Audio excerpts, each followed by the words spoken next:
We're talking about remembrance of Buddha, so it reminds me of the foundations of Pure Land Buddhism, where we are encouraged to constantly recollect Buddha of infinite light and consider these vows that Bodhisattva Dharmakara made after having observed all the wonderful qualities of countless Buddha realms under the guidance and teaching of the Tathagata Lokeshvara Raja.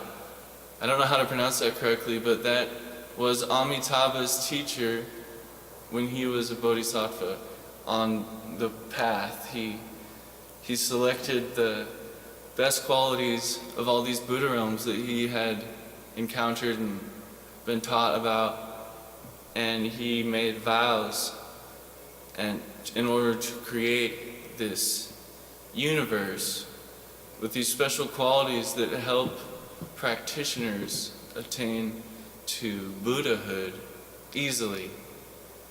So it's an easy path. It reminds me of what Jesus says with follow me, for my path is easy and my yoke is gentle.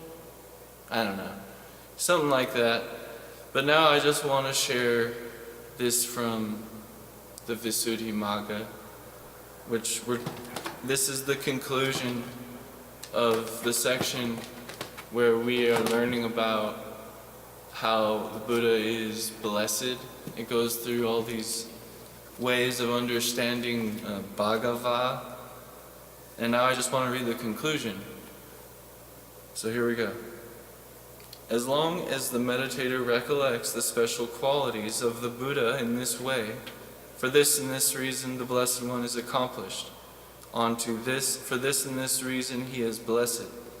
Then, on that occasion, his mind is not obsessed by greed, or obsessed by hate, or obsessed by delusion.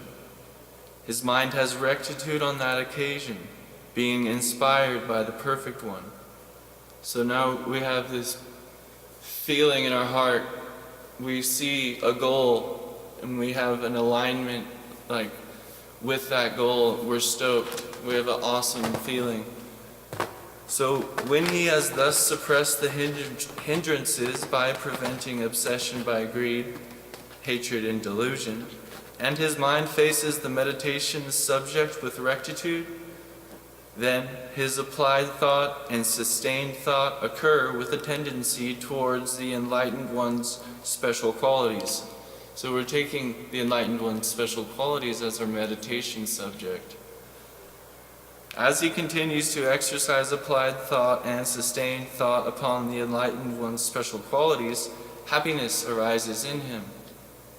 With his mind happy, with happiness as proximate cause, his bodily and mental disturbance are tranquilized by tranquility. This is English, as I'm sure you're aware. When the disturbance has been tranquilized, bodily and mental bliss arise in him. Happiness is a thing that we consider on the Buddhist path. I see a lot of people saying happiness is not what I practice for, blah blah blah. It's happiness is important. We tame this conditioned being of ourself in order to guide skillfully through this situation we found ourselves in. Happiness is a symbol or a sign that we're doing what's right. And I'm not talking about superficial happiness where you're just gonna, because you might as well just do cocaine all the time if you want to chase that.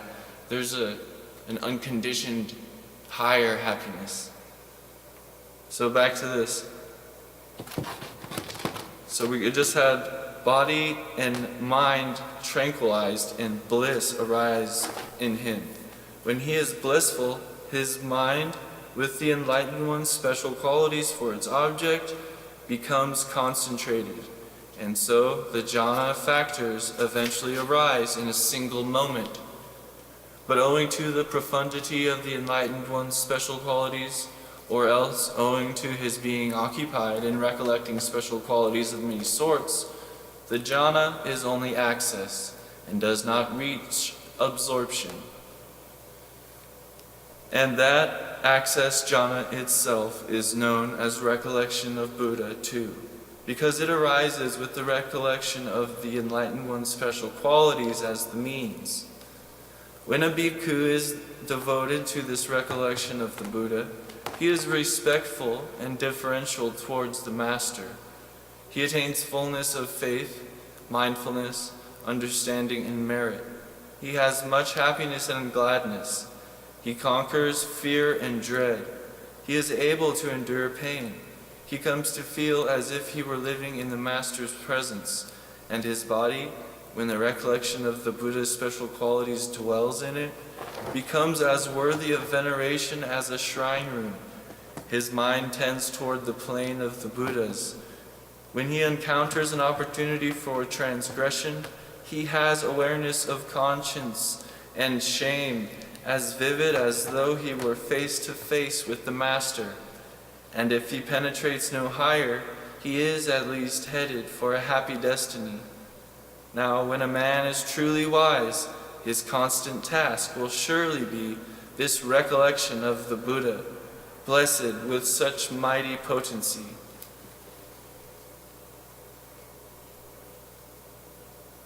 That's just the essence of Pure Land Buddhism, but it's not.